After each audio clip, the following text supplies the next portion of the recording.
Mic check, mic check, mic check. What up, though? What up, though, everybody? Welcome to Creative Decisions. We have a very special guest. Let's just jump straight into it. Mr. Patrick Patterson, a.k.a. Dr. Stitch. Welcome, sir. Thank you for having me. Word him up. This is very cool. Glad to have you here, man. Glad to have you here. Thanks. Just blessing the situation with the creativity. You know, me and you've been running into each other, having like short conversations about the grind, about being creative in business, and you know, you're schooling me on like what you do as far as the fashion and the sewing and stuff like that. So, can you talk more about tell people about what you do and things like that? My name is Patrick Patterson. My business is called the Dr. Stitch Clothing Clinic. I'm not just an alteration shop from a stereotypical standpoint. I actually take a technical approach to alterations, meaning I do it so that it looks like it hasn't been touched. You know, you can like go to a dry cleaners and like, you know, you can actually see the work. Okay. You know, a lot of times people say, you know, I went to the cleaners and it said expert tailor in the window, and it's like there's no expert tailor in there. Oh, right. So because I got into this kind of quote unquote by accident, I didn't realize that my level of quality was going to be this thing that became well known, you know? So I didn't name myself Dr. Stitch. I became known as Dr. Stitch because my employees at the time and my clientele at the time, they were amazed at the level of quality. And so I started saying it's like plastic surgery for clothes. So that's where the concept of Dr. Stitch Dr. came Stitch, from. dang, that's what's up. That's what's up, Dr. Stitch. And the rest is here and now. Yeah. You know what I mean? Yeah. Okay. So when you think about like level of quality, that always ring a bell, you know what I'm saying? Because as we produce things, sometimes we're like, oh, I gotta get these numbers out. I gotta do 10 by this week. Yeah. But then sometimes that sacrifices quality. Yeah, exactly. How does that relate to? It's a good question because in the alterations trade, it isn't always about speed. You have different levels of sewers, and it just depends on how your shop is staffed. Like some tailors, it's just one person, like myself, right? From time to time, I have an assistant, Maria, that comes in and she does the prep work. Okay. But then you may have shops that have been around for ages, you know, and they may have 3 tailors, 3 seamstresses, and a speed sewer. You see what I'm saying?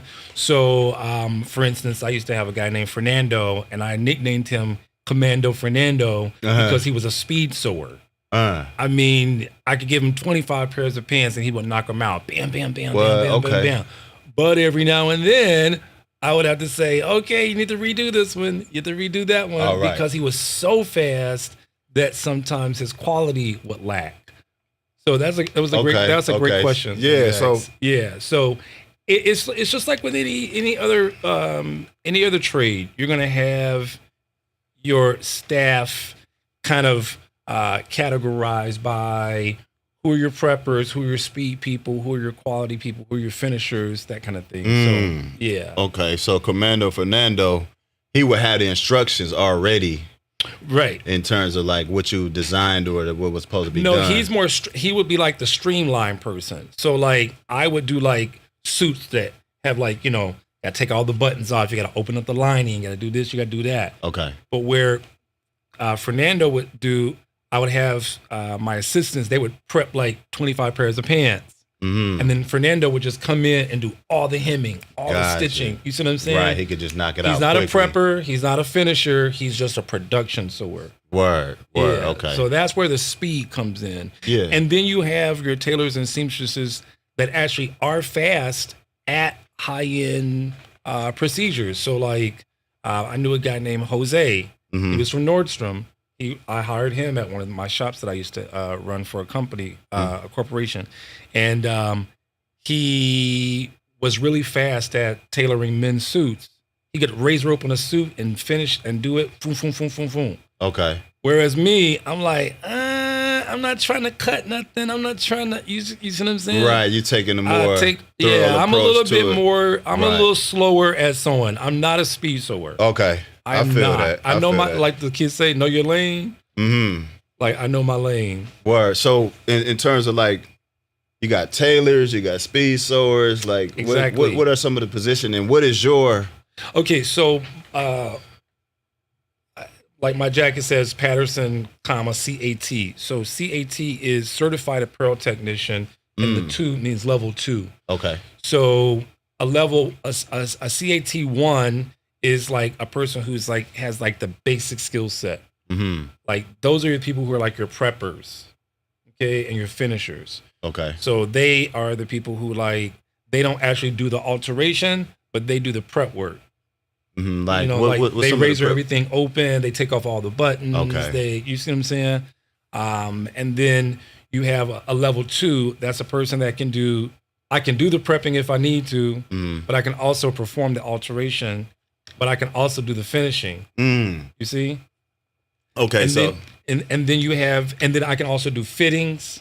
I can do analyzing. I can do recuts. All of that. Then you have level 3, Certified Apparel Technician level 3, and that's a person who's been trained traditionally in tailoring. So they can do buttonholes by hand. They can do all that pick stitching around on the edges. So it's about your skill set. Okay. So it's like CAT1, CAT2, CAT3. Right. But check this out. I coined that, and I wrote the education for it as well, because most tailor shops and most alterations businesses do not have education as their basis. Right. They don't. Okay. That's why you only see one Frank's, one Tino's. You only see one of those shops each, because nobody has taken the time to really parlay that experience into education. And then that education helps them to duplicate themselves. Right. They don't really. What do you think? Is they don't value the? No, I think it's tradition. I think it's just tradition. I think most tailors and alteration shops and seamstresses, they've just been accustomed to. I've had clientele for 20 years. I've had clientele for 30, 40 years. So they're not thinking about. Oh, so the producers of alterations and things are not thinking about. Yeah, they're not thinking about it because. Traditionally, the tailoring business is a one-shop only business. Okay. You see what I'm saying? Okay. It's kind of in a silo or whatever like that? No, it's just tradition. Like, over the years, okay, like, for instance, Frank's on Roosevelt Road. He's been there 30, 40, 50 years. Right. You see what I'm saying? But there's no Chicago College of Tailoring. You see what I'm saying? Okay. So nobody's turning out more tailors, more seamstresses. Right. Okay. It's not that expansion is not exactly. in order. Okay. It's a tradition. The tailoring business is traditionally a one shop. It has a one shop arc. It opened in 1963, and it's just been in business all that time based on the clientele. You see? Okay. So it's like. It's not an industry that has really scaled because the labor is so expensive. You see? Okay. Like, imagine opening a McDonald's franchise and you can pay your people like $9, $10 an hour. Right. But you can't do that with a tailor shop. We're talking $20, $25, $30, $40, $50 an hour. In the door, just off the skill set. Okay. Yeah. So, So, like, when you think about your daily operation, like with me, you know, I may produce something for an artist that comes in, like, yo, I want to do a voiceover, or I want to do a song or something like that. So I'll prep it, like, okay, I get the tracks ready, ask them what their concept is, and kind of go into a producer mind state to help them develop their vision. What is, like, your operation in terms of, like, when your clients request things, how does it go, and how do you work it? It's very similar. That was one of the things that I had written down here. I say, like, I liken I would say like the sister industry would be kind of like the culinary arts. Okay. Because you've got your preppers, you've got the people that chop the onions, and like they call them the sous chefs, right? Right. So it's the same thing. Like your concept for a dish is like we'll sketch it out. Whereas a chef may taste a little spice or put this with this and put this and like, oh, I want to mix this with that. So it's like you have the idea, you have the sketch, you may write out your recipe. So the recipe is like their sketch, whereas we're sketching out the garment. Then like them gathering their ingredients is like us gathering our fabric, the notions, the buttons, the zipper. Okay. You see what I'm saying? Okay, yeah. And then you have your sous chefs who do all the cutting and chopping, and the same thing with us. You got to have the people that, or myself, or you have to have that team that lays everything out, that pins it, that cuts it, that interfaces it, that stacks it. You see what I'm saying? Now, that's if you're producing custom. Okay. You see, because custom. That's custom is. There's three type of things. There's three lanes, I guess you could say, that a person like myself can operate in. I'm able to do product development, so I can help the client from concept to product. Okay, just from the idea, just exactly. Okay. But then I can also do custom, where like you want a jacket. I mean, I could do vintage transformation. So like if you brought a jacket in from like 1952 that your dad had, and you say like, hey, I like this, but I want to modernize this collar. So I can customize it, right? But then I can also do alterations. Okay. You buy something brand new and bring it in, and I refit it for you. Right. Okay. So it just depends on what the client wants, but it's the same thing. It's like you gotta think about you gotta analyze it, come up with the idea, and then if you have to sketch it out, you can sketch it out, and then you have to pull all your ingredients or your materials together, and then you gotta actually produce it. So it's like a chef, once they get everything done, then them cooking it is like me performing the procedure. Right, there you get the cooking. Right, exactly. That's wild. Okay. Yeah. Man, that's fresh just to get the understanding, giving that picture of it. So then you think about the quality of material. You know what I mean? Because you think about like fast food versus organic fresh. Or organic fresh. Yeah. Like so. It's interesting. It's interesting you say that because I literally just came from out south visiting a good girlfriend of mine, and she's battling cancer, but she's a vegan and a vegetarian. I call her, she's a naturalist, so to that's to say. And she made the most amazing breakfast and dinner the other night, and I was like, wow, you can actually taste the love. You can actually taste the difference. Right. Because it's grown in her garden. It's prepared right there fresh and then put on the table in front of you. Yeah. And that's how it is with sewing. It's like $4.99 cheap poly is going to be very different than a, $25, $30 yard linen from Fishman's. Yeah, exactly. And that's one thing I want to get used to, like especially with suits. You know what I mean? I'm kind of like a 90s cat, we just wear the hip hop stuff, you know what I'm saying? Yeah. And but like Icy Stars, like Stims mentioned, once we went through this internship where we had to wear suits every day. Okay. You know what I'm saying? What was Icy Stars? Icy Stars is it's an internship program just based on leadership, technology, and business. Oh wow. So it kind of just, bring some of your talents and raw talents and just, suit it up and different disciplines, project management, coding, and things like that. But there's different levels even in that, even in suits.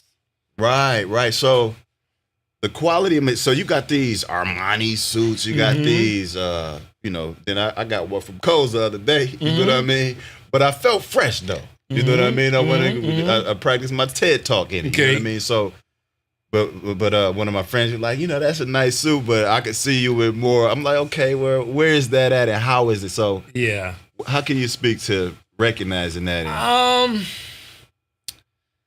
Everything's changed. Like I was saying earlier, like I used to be a tailor at large for Back Rack. Remember Back Rack? Yeah, right. A lot of young people don't realize, don't remember. They don't know what Back Rack was. It was kind of like the Marshalls.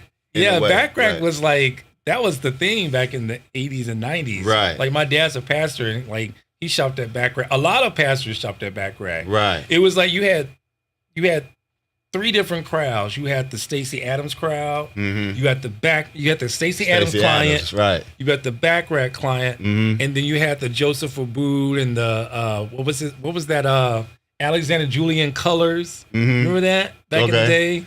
The Julian. You remember Alexander Julian colors? I don't remember. COLOURS. I do remember seeing that. And it had that label with the purple and the pink and the orange going through it. Right. But Alexander Julian did like these suits with like maybe a little bit of purple going through it. And he had really cool ties. Okay. That was when, like I said, I would say in the height of the 90s, Backrack, Alexander Julian, and Stacey Adams, they were the go-to if you wanted something different. And Backrack was mall-based, but they had their own tailors on staff. Okay. So Backrack had different levels of suits. So they had you had your $100 suit, then you had your $300 suit, then you had your $600-$700 suit. Okay. But the reason why they were so successful is because they were good at getting that midpoint guy. Right. He didn't want to spend $700, but he'd spend $350 on a suit. Right. It's accessible. And he'd buy 2 or 3 suits at that price point. But you could still have that style. Exactly. You can still have that style. Yeah. Too.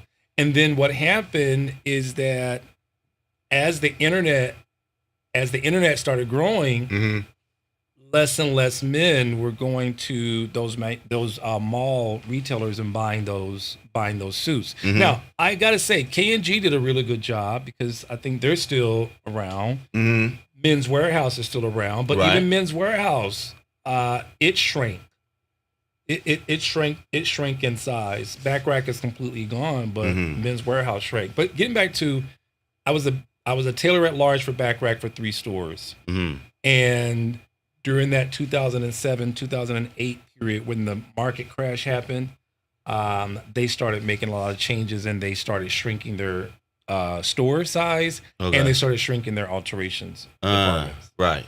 So even now, a lot of the major retailers started shrinking their alterations department. Right. So that make it more difficult to.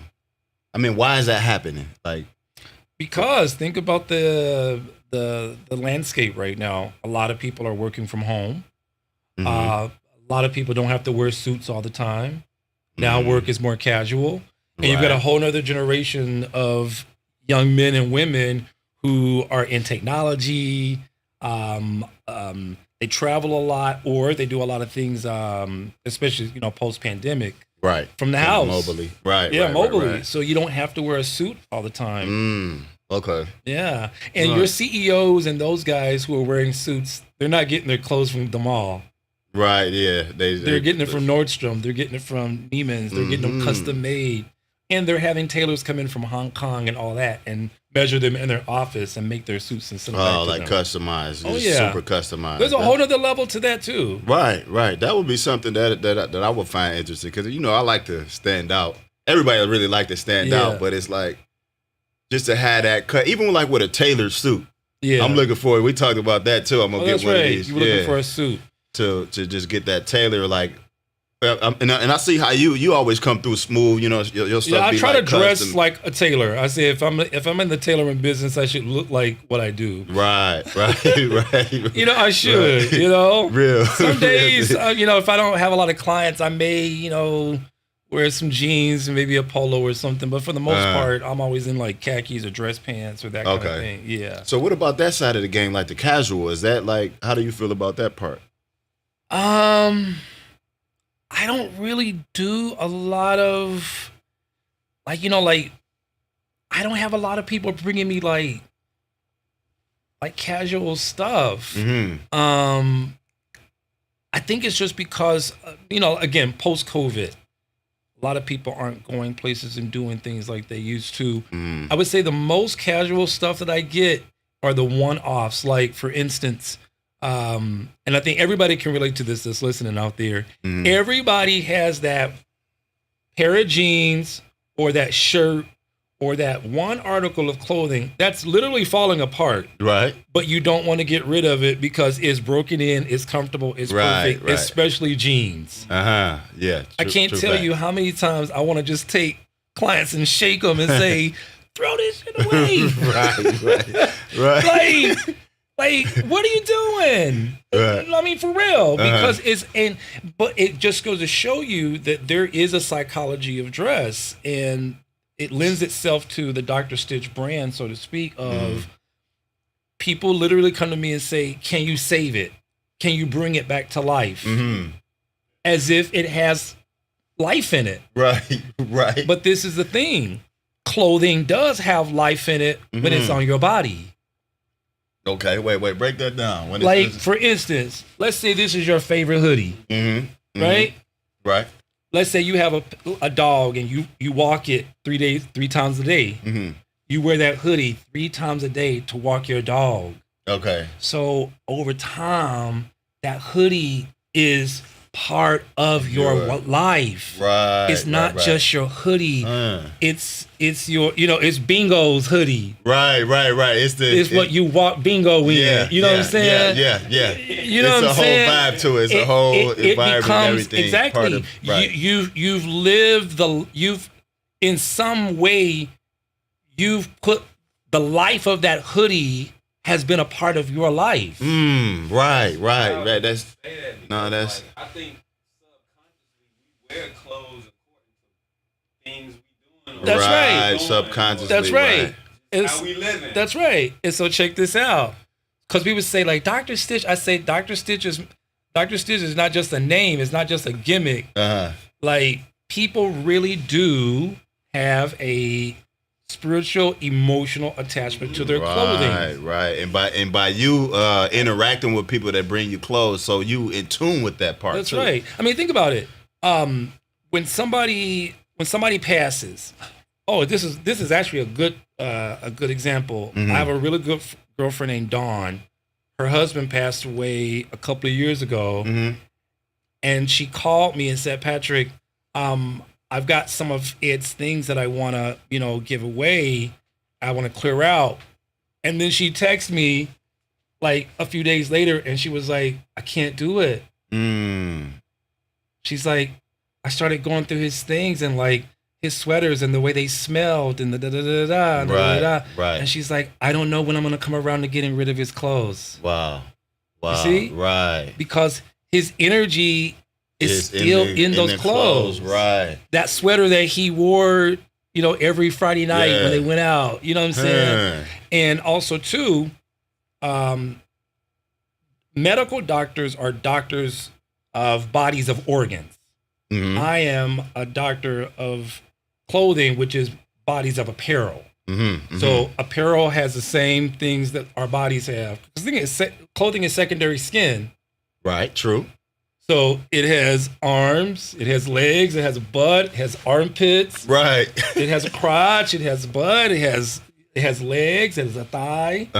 So if you're dancing at a wedding and you juking and your butt rips open, you're like, oh my God. Right. So you're gonna bring them into the emergency room, like, can you save me? These are my favorite pants. Right. Wow. I had a the client, psychology behind it. Yeah, my client Sky, she bought a dress and she was like, Patrick, I have this dress. I love it. I don't want to throw it away. She was like, but I want you to bring it back to life for me.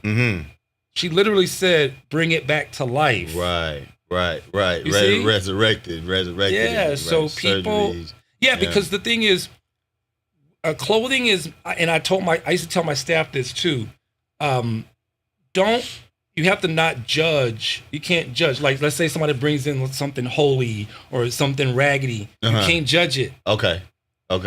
Because that piece of clothing is a part of their life or their family or whatever. Right. And a wedding dress lives on in a picture.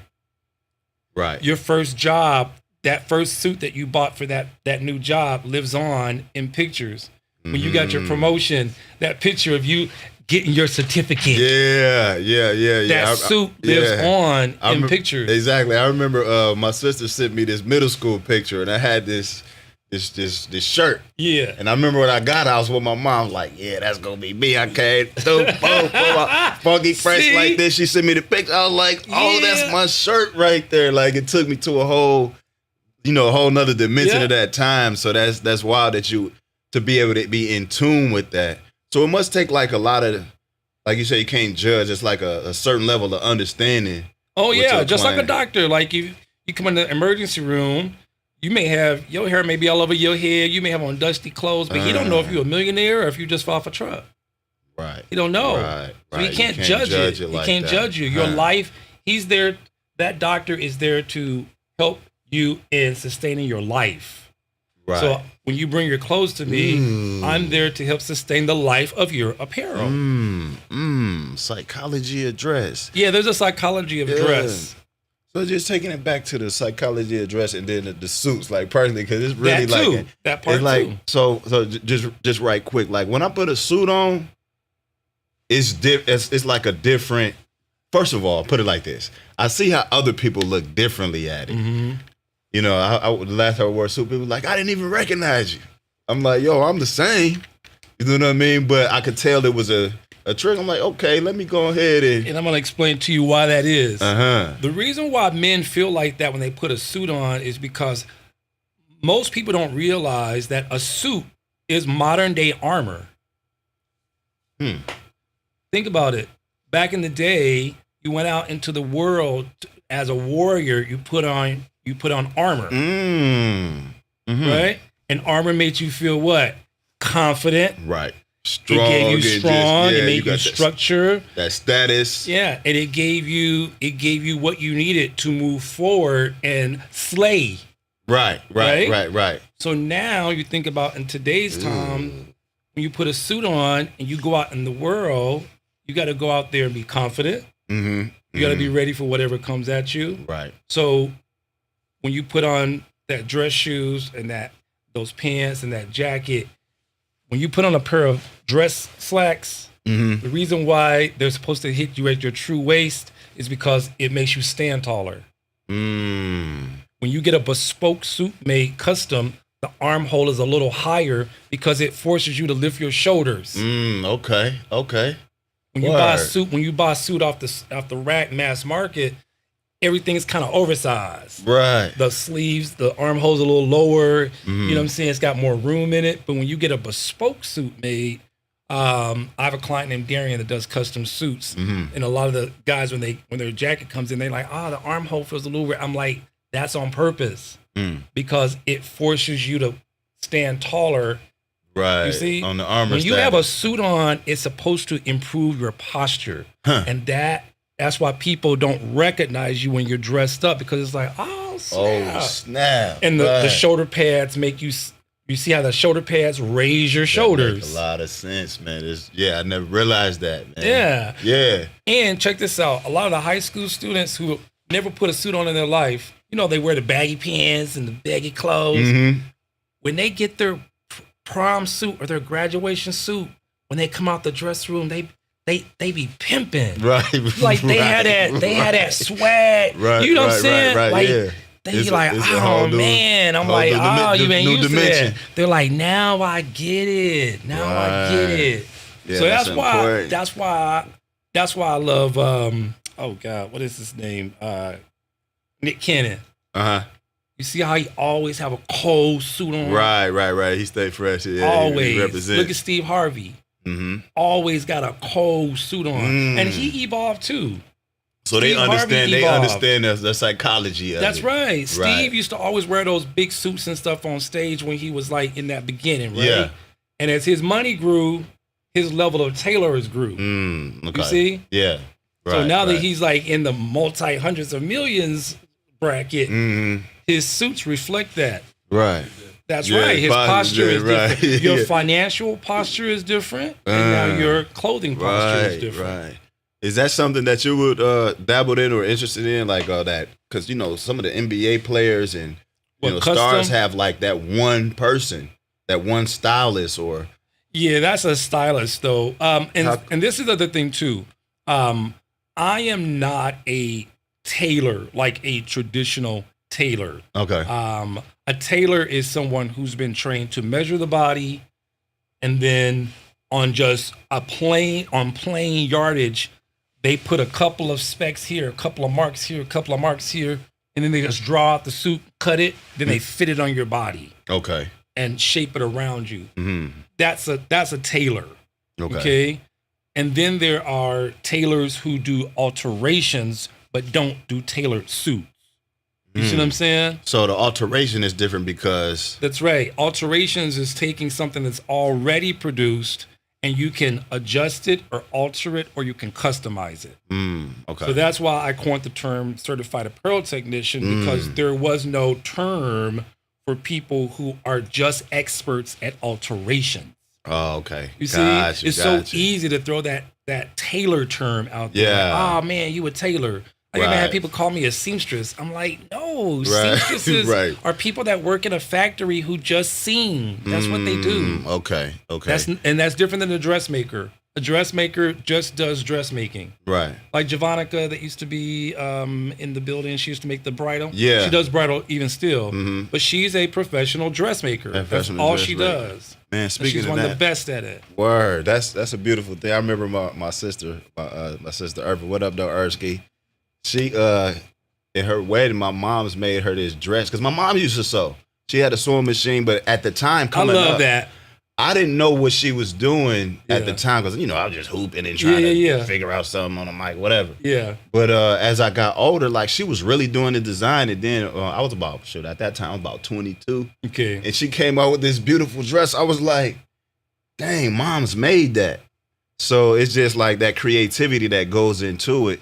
And then when you think about the different levels, the alterations, the tailoring, it's all our art to it. That's right. Oh, that's it's good that you say that, because I say I love that because I've heard so many people say my mom used to sew. Used to sew. See, so many of us, our moms used to sew. Okay. And again, we were talking earlier about how the younger generation, like the 20-somethings now, they have accessibility, right, to a lot of things through phone, social media, internet, whatever. But back in the 70s and the early 80s, our moms, they sewed out of necessity because there was no internet. There was no super malls. Right. You had to go ahead and get it. Yeah. So a lot of moms, and think about too, in the early 80s, that was that Reagan era. So black people were hit pretty hard, economically. So a lot of black moms, they were sewing. White moms too, but a lot of black moms were sewing. My mom made her stuff and a lot of our stuff growing up because we just didn't have the money like that. Right. Wow. Man, that's deep when you really start thinking about how important apparel, clothing, style. What I mean? People say prostitution is the oldest profession in the world. I say, nah, I say fashion design. Word them up. Because we have to cover our bodies. Right. Yeah. So I got a couple questions here that when you think about like the art-to-art part of things, just to give a personal, when I came into wanting to vocalize and start doing hip hop, my friend across the street he was called a big homie, you know what I'm saying? But older cat, he used to give me these hip hop mixtapes. This before I knew about hip hop. I'm like, dang, these dudes coming with a style that I just really never knew you could vocalize and express yourself that way. So that's what kind of hooked me. Okay. So can you describe like a time? What got you into what you do? Oh, that's good. It's so interesting that you asked that because my mom did used to sew, but my mom didn't teach me how to sew. Like I would be on punishment because I was a wild little kid, and so when I would be on punishment, couldn't go outside and play, whatever. My mom would be busy sewing, and I'd be over laying down in the corner, on punishment, on lockdown, like for real. Right. And so the thing is, I wasn't interested in sewing as a kid. I was more so interested in how the mechanics of sewing worked. So I would always take zippers and zip them up and zip them down. Zip it up and zip it down. I remember one of my favorite things as a kid was Western snaps. Like those Western shirts. Oh, okay. Those Western shirts, they had the piping around the pockets and everything. Yeah. When you're a little kid, and they had those little buttons that were like pearls on the front. They would snap. Right. I would snap them and snap it apart, snap it together. So I was always, and what's funny is that, isn't it interesting that as a kid, I was interested in the technical aspects of clothes. Right. And then I went to fashion design school after high school. Okay.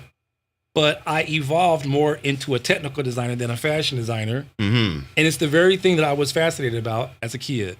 Right. So now I'm actually doing what I was fascinated about as a kid. Okay, right. But I had to get through the ego of fashion in order to get here. The ego of fashion. Okay. Yeah, because you know that. when you're younger. Let's get the... Yeah, because when I say ego of fashion, ego is what drives us to get out of our situation at times. Let's say you grew up in the projects. You grew up I grew up in the country. Mm-hmm. The ego can be a healthy thing in the sense if you're talented, you're gifted. I think about Mary J. being from the projects. Mm-hmm. She could sing. Her ego was like, I'm gonna go to the mall. I'm gonna do this tape. I'm gonna do another tape. I'm working this job. I'm gonna go do another tape. Mm-hmm. So you get to become known as, oh, Mary can sing. Oh, Right. get married. Right. Get married. Mm-hmm. So the ego keeps you driven. Okay, right. True facts, right. Ego keeps you driven. But once you get in the industry and you realize like, oh, it's more to it than just being good. Yeah.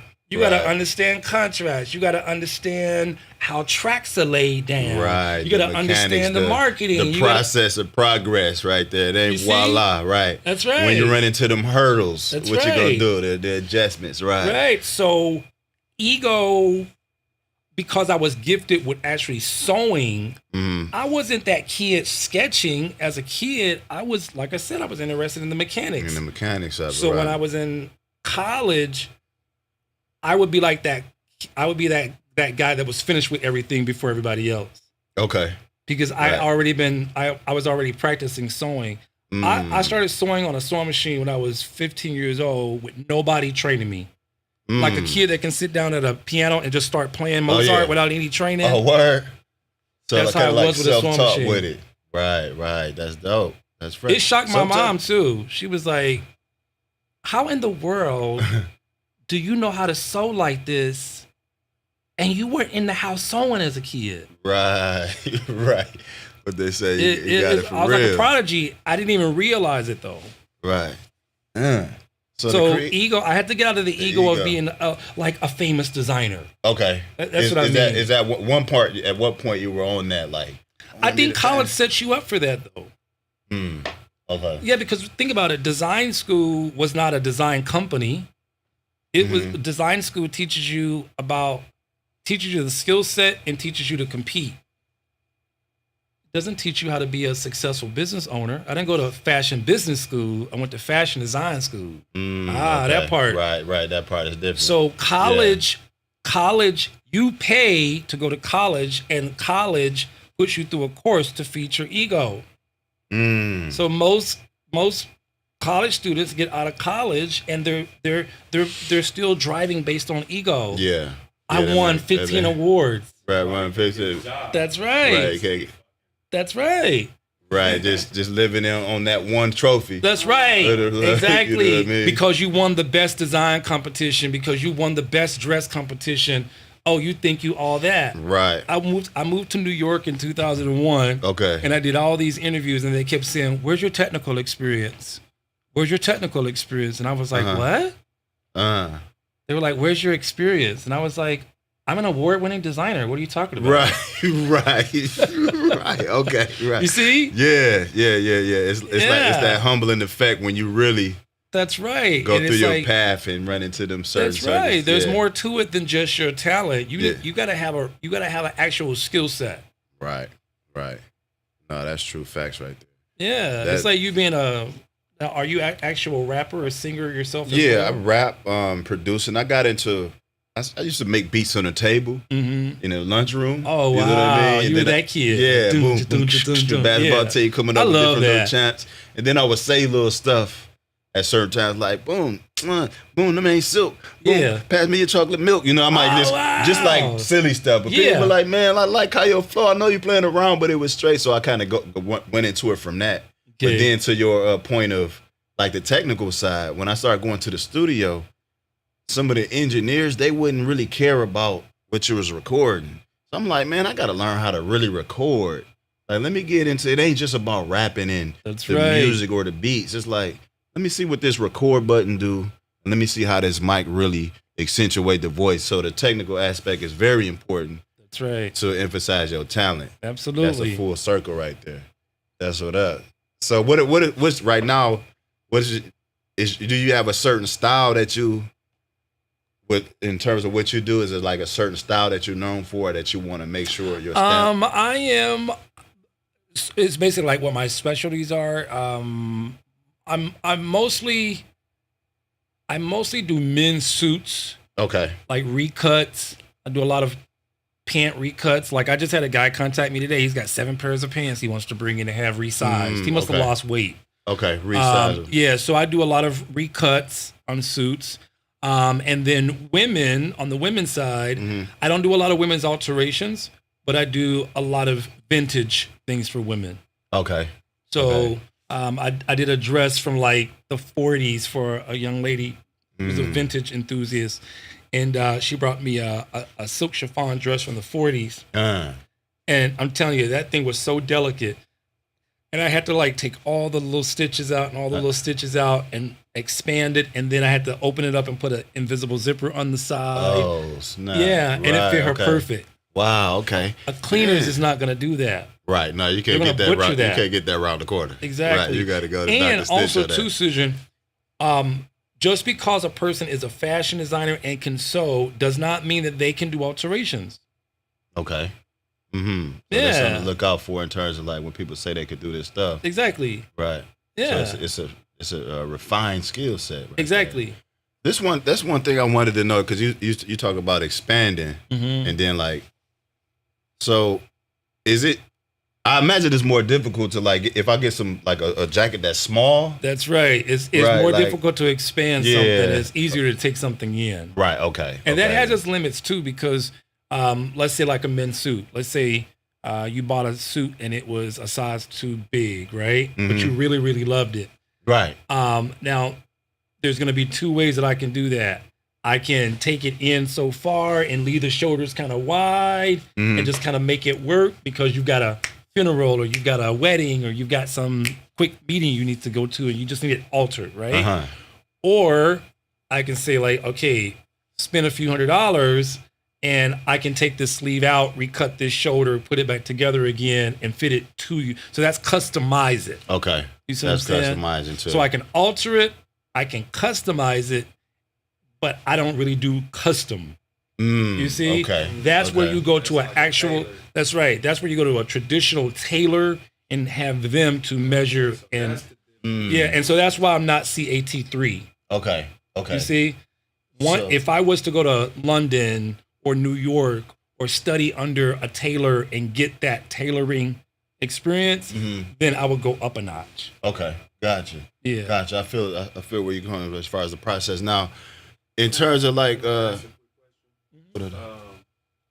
like I know it's hard to go from small to bigger, right? In terms of clothing, but like, what's the limit from like big to like small? Like, how big could you go?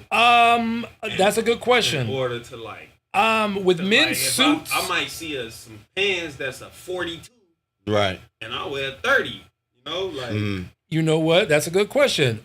With pants, you could go like maybe up 2 sizes, and I can recut them. Down size. Yeah, because with a pant, it's bigger in the back and smaller in the front. Okay. So no matter how much weight you gain, your body grows outward to the back, not to the front. Okay. Okay.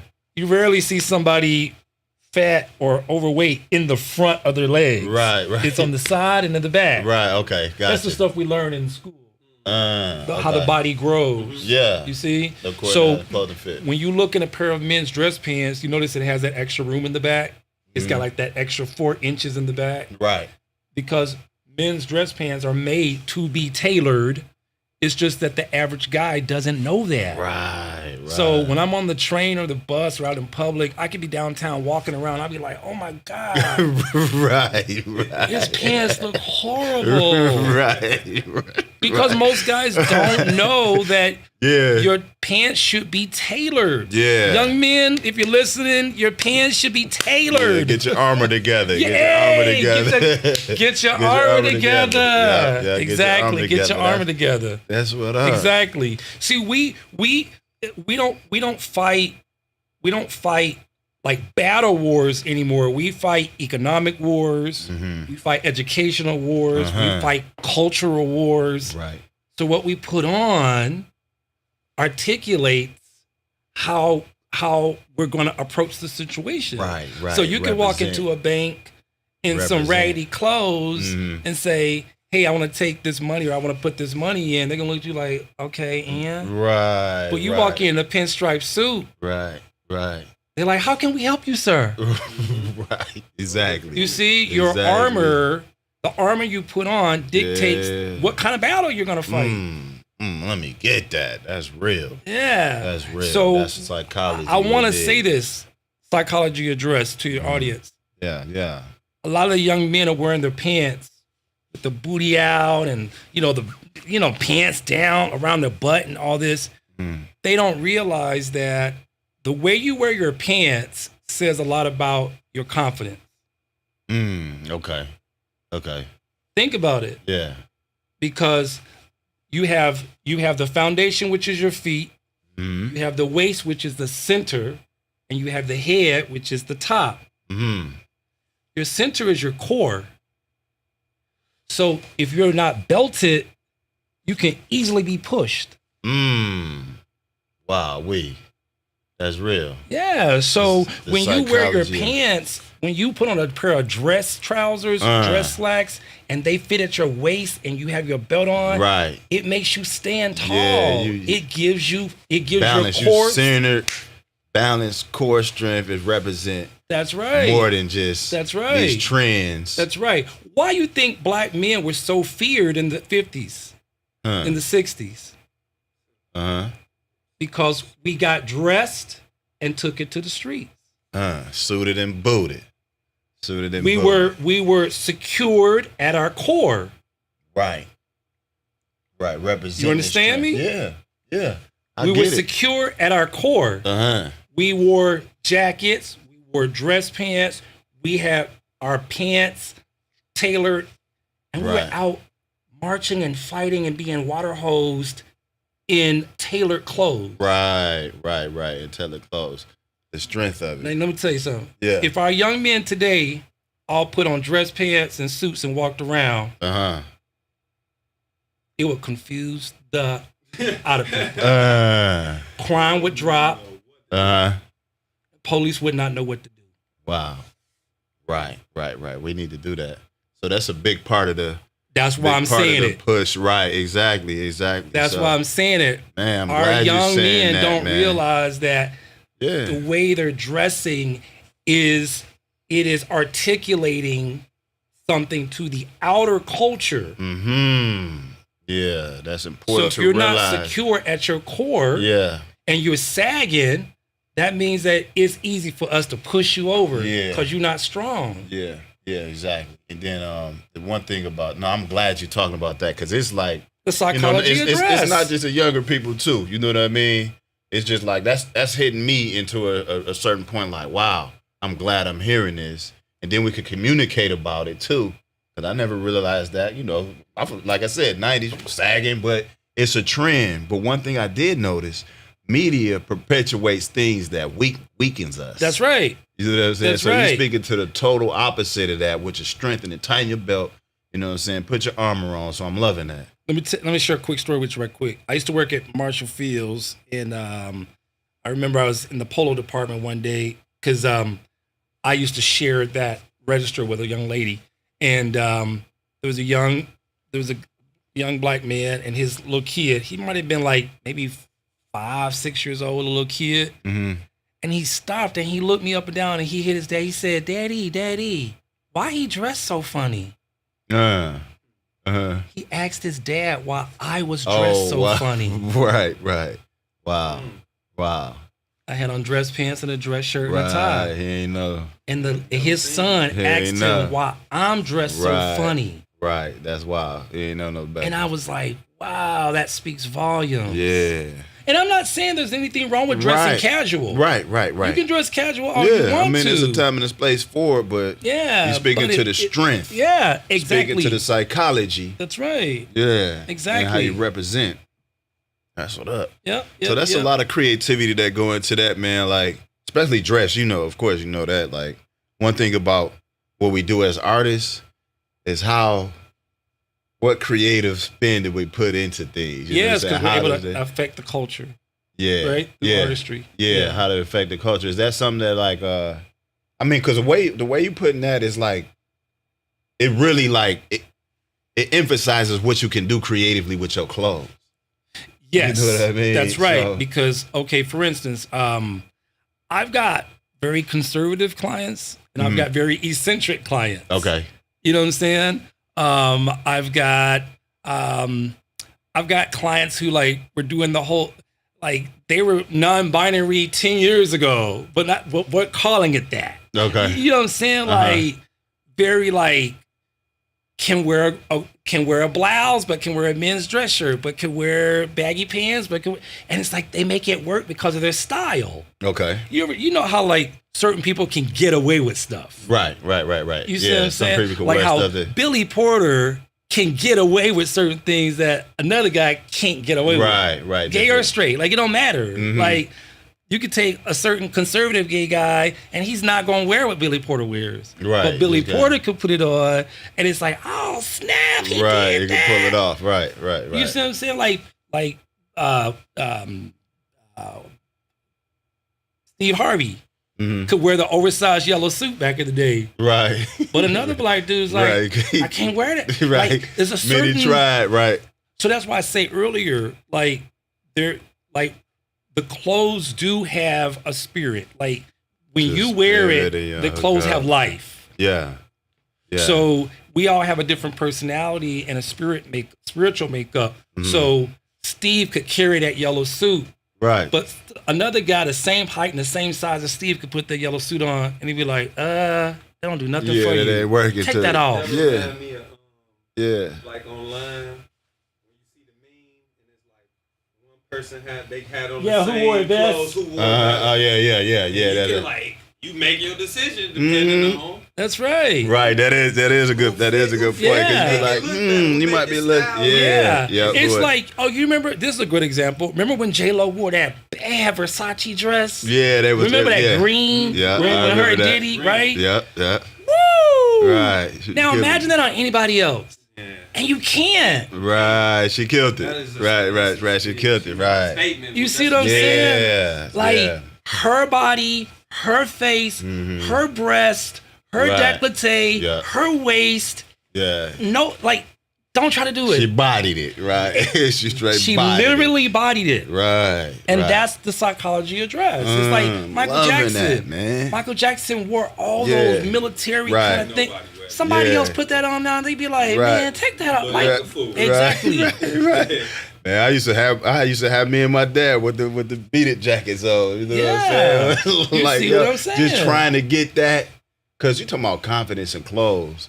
Artists, Prince, he started a whole style. Now you see what I'm saying? He was non-binary, quote unquote, without really saying it back in the day. Right. It was kind of like, he'd wear a blouse. Yeah, he would do it. He would wear lace. Right. He wear nothing. Question. Right. He wears a butt-out jeans. Yeah. Ball you on the court. Right. Exactly. And some heels.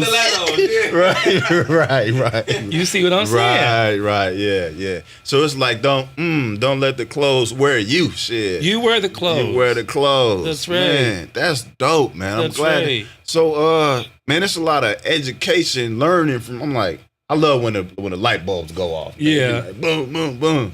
So I know you spoke to like some of the education part. Like, how would you go about, besides, what I'm saying, being a blessing the creative decisions, Art2Art, like, what are some steps that we can look forward to in terms of like you teaching people more about this?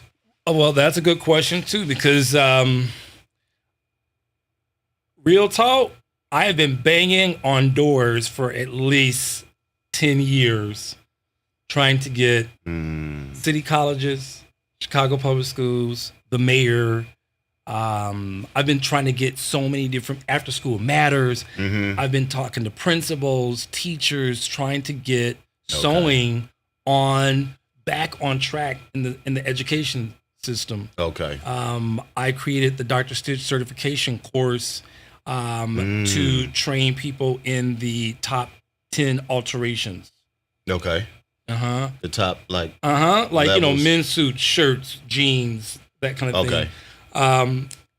But it's been difficult finding someone who wants to partner or fund that education, because again, sewing education is expensive. Okay, it is just the entry price. That's right. The equipment, the material, and all that. That's right. You've got a sewing machine that's like minimum $800 to start. Right. So now you talk about teaching. We're talking about I need 10 machines. Right. I need 5 machines. I need 5 sergers. Or I need 3 sergers. So you got equipment, and then on top of that, you need the space, and then on top of that, you need all the tools and the supplies, and then you have myself as the instructor, and you have the education materials. So it's going to take money and time to develop that. Okay. The starting, it would take about $125,000.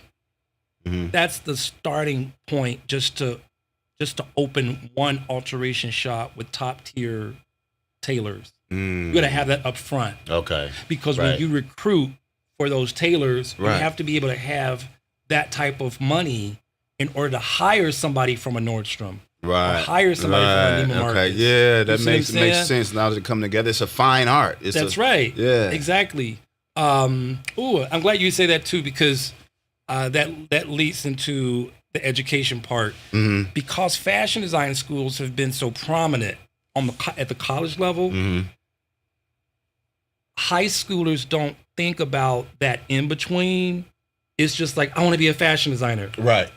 But nobody raises their hand and says, I want to be an apparel technician.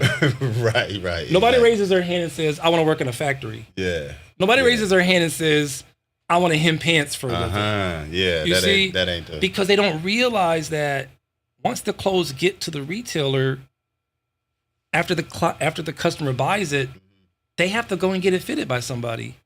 So design schools need to implement alteration classes or an alterations course, or offer a degree in alterations. And they don't have nothing like that. They do not have it. Wow. Right.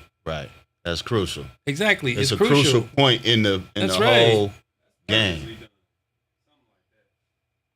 No. You know what? No. No. It evolved. What happened is that it evolved because fast fashion and the rise of the internet, it grew so fast, it sucked our sewing industry out of the United States. Right, the true. Right. So if we're nutrients of that's it. right. Yeah. So if we're not seeing the sewing, we don't really notice that it's not there. Right. It's not being appreciated. You see? Fast fashion feel like fast food. Sight out of mind. Exactly. Right. That's right. So a lot of people don't realize that Labor Day, we have Labor Day and we have the 40-hour work week and we have a lunch break and all that because of the sewing industry. There's a placard on the corner of 19th and Halstead. There was the Amalgamated Sewing Association, like that was the union here in Chicago. Okay. On 19th and Halstead. Right, okay. That was a huge sewing factory. Right. Way back. Like in the, early 1900s. Right. Wow. Right. Because we had sewing in this country. When I was growing up in Mississippi, there was this company called Prentice Manufacturing. Prentice Manufacturing made Calvin Klein jeans. Why? Because there was no internet. Calvin Klein was Calvin Klein because he was a real American designer. He was from New York City. He designed these jeans. Right. They fit a certain way. They cost a certain price point, and they were made in the USA. People would be hard to believe that Calvin Klein was produced in Mississippi at a company called Prentice Manufacturing. Wow. Right. Levi's, Jordache, a lot of those brands were made at Prentice Manufacturing in Mississippi. Just going through that. Right. Because the demand was so high for jeans in the 80s in America, we had an industry to sustain it. Right. My mom had a job because Calvin Klein's jeans were selling so well. Think about that. Right. Whereas today, everything you buy is either made in China or made in Ecuador or made in Bangladesh or made in someplace you can't even pronounce. Right. Okay. You see? Yeah. So that crucial part of the building, the material, needs to be back. Right. So, but about the education. So the thing is, think about it. If there was no internet and there was no rise of high fashion, sewing would still be seen. Mm-hmm. You would still know somebody that worked at a factory. Right. I would probably have a job as a technician at a factory. Right. You would see it. You would see like, yeah. Okay, yeah. But if you go online and you put in apparel technician position Chicago, nothing comes up. Right. Nothing comes up there. So that's like, because there's no sewing industry. There's no major sewing industry here. Right. So you want to really just resurface it. I went to New York a few years ago with a client where I was doing some product development for him, and he was in the neckwear business. Mm-hmm. And we went to the New York Fashion Center, and they said there's only 2 people left who do neckwear. I was like, what? They're like, yep, there's an older guy who does neckwear by hand. Okay. And then there's the Brooks Brothers factory, I think, in the Bronx. Right. That's it. Man, so that's a lot. Because why? Men are not wearing ties the way they used to. They're not. Man. Okay. You can wear a suit to work, but you may not wear a tie. Yeah. So it's like tie sales have gone down. Yeah, because again, there was in the 50s and the 60s and the 70s and the 80s, men got dressed and went to work. Right. In the 60s, black men put a tie on just to go get a sandwich. Yeah.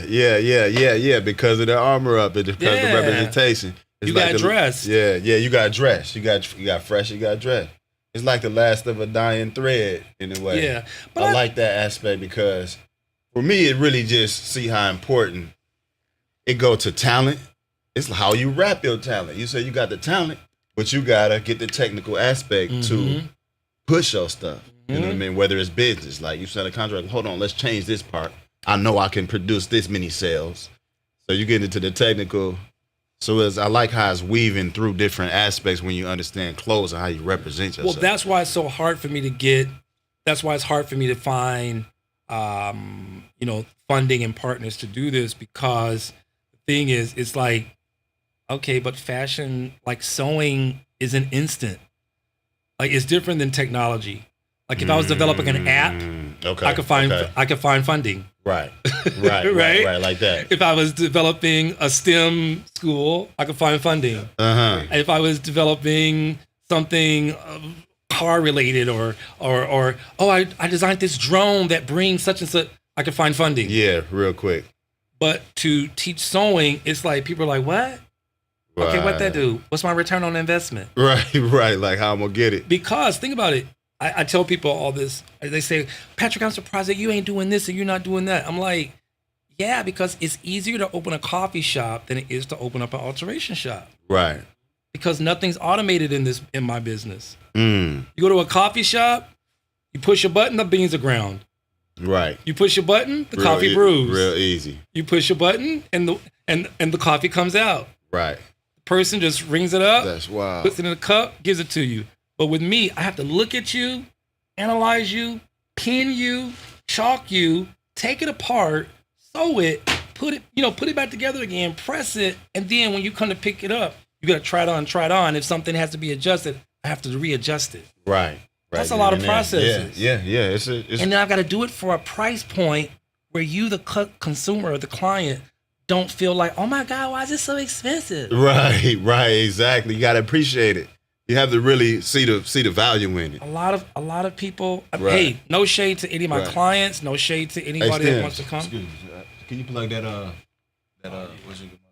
phone? Yeah. No shade, but a lot of people don't realize what goes into doing alterations. The famous line is, "I only paid so much. I only paid $50 for this jacket. Why is my alterations $150?" Right. Because that jacket no matter if you pay 50 for it Yeah. or 5,000, Yeah. the work for me is still the same. Mm-hmm. You got it right here. Right. The work for you is still the same, and it's not about it's about the work. That's right. It's about the work, and it's in the process that it takes to get it. That's right. Yeah. That's right. So that's the why thoroughness of it. people who have vintage, like I had a client from California, he had this vintage jacket that he had, like, he found, I think it's from like the 50s. Mm-hmm. It was beautiful. And I think he paid me like $300 just to, like, you know, take the sleeve and the armhole in a little bit. But I had to take it apart. Right. I had to wear a mask. Yeah. Because when I raise it open, that's 50 years worth of fibers that I'm cutting through. Wow. That part. Dang. Okay. You see? So, Yeah. but he paid me that because it was worth it to him. Mm-hmm. It's vintage. It's not, he didn't just go buy it from the mall. He knows. It's the value of it. Yeah, got to be in the right hand. Exactly. Right. That's amazing, man. Glad you just relaying this. It's such a vast knowledge. Like, who really knows? If you know, you know. If you know what I mean? Until you know, you know. So, like, as we and I definitely want to get some clothes. Now you want to get some clothes. Now you want Dr. Stitch to touch your clothes? Yeah, look, I do too. Yeah, you gonna get a lot of that, man. Because I want to get my armor together. You know what I mean? It's important. So it's like you said, it's changing your style. You know, we mature. We might want to go into the right casual. Like, I like being casual, but sometimes I want that fine line between casual and still fresh. Now the thing is, you know what I'm not a stylist. Right, but right.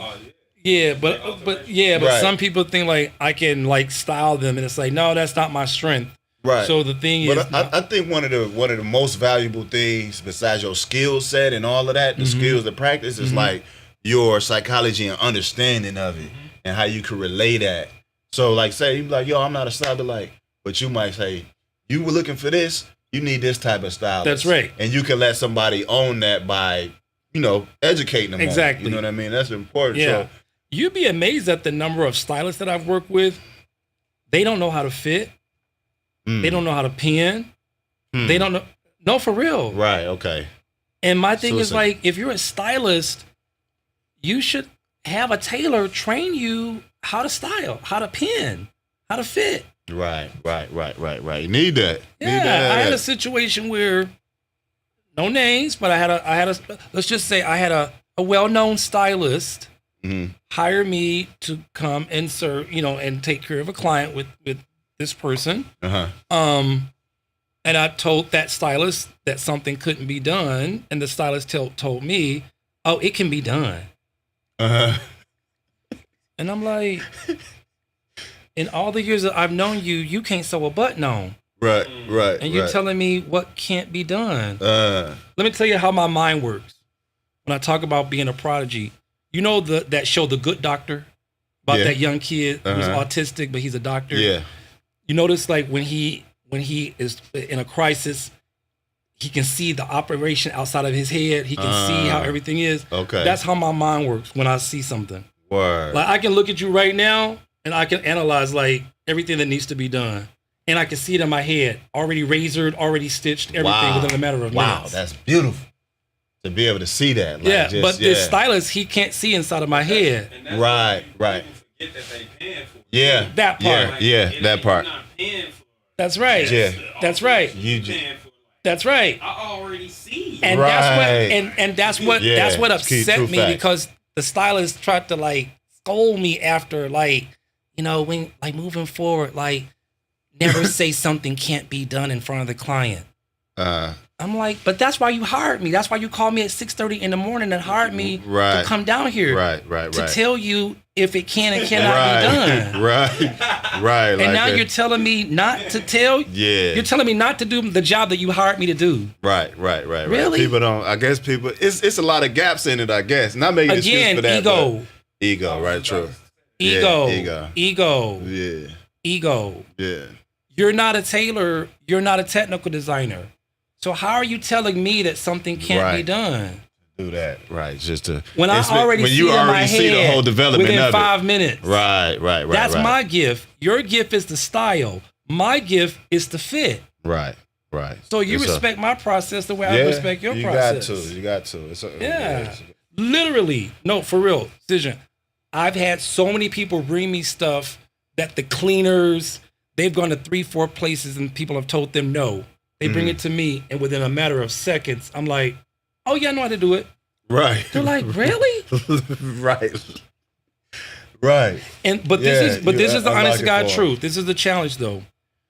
When you're so good at something, sometimes you don't know how to price it because it's so easy and quick. Yeah.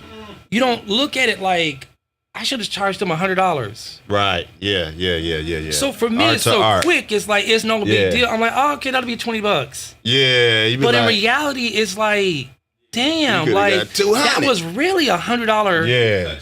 It's not the alteration you're paying for. It's my intellectual. Yeah, it's my intellect that you're paying for. But the average consumer doesn't think like that. That's the challenge, right? They're not thinking like, oh, wow, that was $100 worth of knowledge you just gave me in that service. They're thinking, oh my God, it didn't even take you that long. Why is it so expensive? Right. Shout out to the truers who do appreciate the art form, though. You know what I'm saying? Like, straight up. You know what I mean? Yeah. Word them up. But you go to a high-end restaurant, you'll spend $50 for a meal that you're going to use the bathroom. Right. It ain't going to last you a half hour, right? If you're right. You know what I mean? But you bring me a garment that's going to last you a lifetime, and you're complaining. That, oh, my God, it costs so much. Right. Whereas if you would have took it to the cleaners, they would have jacked it up. And now you gotta go and spend more money. And it wasn't gonna be right. It wasn't gonna be right. That's why they gotta holler at Dr. Stitch, man. And that's why I'm pushing for education. Yeah. Because that's the question I wanted to ask you. Like, describe like what you're pushing for. Like, what keeps you pushing? You know what I mean? What's pushing me is the hope that somebody out there will get it. That somebody out there will get it. My dad told me this, and it makes a lot of sense. He said, Patrick, the issue you're having with investors is that investors don't invest in your passion. They invest in their self-interest. Right? Okay. So you can do the bomb music. Right. And people can come to you for tracks and all that. And you could have a couple of guys who are multimillionaires. They want to do music. They want to rap. Right. But they don't want to invest in your business. Right. But they want your service. Right. Yeah. So I've had that with myself as well. Yeah, that's a big part of it. Like, I do these great alterations, and I've had a number of clients who are very wealthy, and they say, man, you should be doing this and do that. And I say, well, why don't you invest? They're like, I can't really do that, Right. It's because they're not passionate about tailoring. Right. Yeah, they're passionate about what they do. What they gonna get from it. They made their millions doing what they're doing. But I was taking it personal. Okay. Like, man, like you tell me what I should do, but you don't want to put no money into it. Right. My dad had to break it down to me, like, Patrick, it'd be different if you had somebody who was a multimillionaire, but then they were passionate about sewing and fashion. And then that's something that they're gonna invest in because it's something that they actually love themselves. Right. Okay. You see? Okay. Yeah. And so that's what's happening with the education system, is that everything is technology based. A lot of education is STEM, science, technology, right? Yeah. What's the E? Engineering, mathematics. But what's funny is that sewing is all four of those things. In one. Sewing is science, is technology, is engineering, and it's math. Right. But it's hard for me to find people that help me do it. Right. So that's somebody out there help me make it make sense. People need to be educated, man. I'm glad you came into this. This is gonna be huge, man. I appreciate it. I can honestly say I think I needed this moment. Word, man. That's what's because I've been banging my head against the wall for like 12 years, man. Even in passing, when we had conversation, like, man, Dr. Stitch just own it, because as artists and as creators and as people that just making careers out of what we do, I can be like, man, I could talk to you for 1 minute and be like, bring back in here. I had to sit down. I'm like, what? You know what I mean? Like you put something on my mind. Yeah, it's a real grind work. So that's appreciated, man. Yeah. So just tell the people where they can find you, or you can my website is wefixclothes.com. You can find wefixclothes.com. Wefixclothes.com. Instagram is @wefixclothes. Okay. Those two things. Check that out, y'all, right quick. Yeah, those two things will show you the actual work. work that I do. Okay. And then my like multifaceted, kind of diverse type of things is at I am Dr. Stitch. Okay. Yeah. Word on. And the thing is, it's the Dr. Stitch Clothing Clinic. We fix clothes. We fix clothes is the tagline, right? Okay. Because I am not Dr. Stitch. I'm the initial. It's like Dr. Stitch is not a person. Dr. Stitch is a standard. Oh, okay. You get it? Got you. You get it? Dr. Stitch is a standard. Yeah. So it's the Dr. Stitch Clothing Clinic. It's the Dr. Stitch certification course, because when you come to Dr. Stitch Clothing Clinic, you're getting a clinical type of level of quality. Word. Right? Word. But when you come as a student and take the course at some point in the future at the college or whatever, you're going to get a certification in a standard. Right. So right now, I am Dr. Stitch, but the goal, like you said, what keeps me pushing is the hope to turn the me, flip that M to a W, and it becomes we. Yeah. So I want my legacy to be that I created a place for the art and science of sewing to be continued. So when you're in Atlanta, you see a Dr. Stitch. And when you see Dr. Stitch, you're like, yes, there's a Dr. Stitch here. For sure. Just like Starbucks back in the day. Yeah. It's like when you saw a Starbucks, you're like, yes, there's a Starbucks here. Yeah. I want it to be where at some point in the future, when you see the Dr. Stitch sign lit up in the window, you're like, yes, it's a Dr. Stitch. You know you can trust your clothes to go there. Word. I want it to be where you go to a cleaner's and there's a sticker on the door that says, this cleaner is Dr. Stitch certified. Ooh, let me get that. That's real. No, I'm loving that because it's just a stamp. Because think about it. It's a standard of quality. That's right. When you go to a dry cleaners, there's nothing that tells you if you can trust them, but leaving your clothes there. Not for the dry cleaning. I'm talking about for the alterations. For the alterations, right. There's that neon sign in the window that says expert tailor, but there's nothing that says that they're certified. Yeah, so exactly. That's what the people need to know, man. Look out for that standard of quality Dr. Stitch here on Art2Art Creative Decisions. Thanks everybody for joining, man. I appreciate Thank you for joining, bro. Yeah, this was great. This is love, man. We gonna continue. And no doubt, man, we gonna continue, man. So man, it's just a beautiful thing. Thank you once again. Shoot this to you. And I put all of the links and stuff like that. And like people that follow me, building and following, like this is like the second episode of Art2Art. You know what I mean? So once we get more momentum, I'm imagining it's gonna be in the catalog. Like, man, exactly. That's the clothing. That's Dr. Stitch, and then you got the like last time, the Dr. Stitch episode. Then last time we did VM, they do like shoe designs. Oh wow! You know what I mean? Yeah. So it's gonna be a beautiful thing, man. So man, I'm telling you, I thought I was gonna be nervous, but you know what? I guess because I'm comfortable in my own skin, and I feel like this is what I was born to do. You see, I didn't break a sweat. Yeah, that's important, man. And then I am truly myself. Right. Yeah, that's good. That's the best way to be, man. So that's what's up. All right, y'all. Thanks for joining.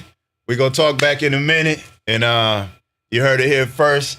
Dr. Stitch, the standard of quality going forward from now until. You know what I mean? So that's much love. Thanks for joining, everybody. Peace. Peace. Yeah. Thank you so much. That was ill. I really appreciate it.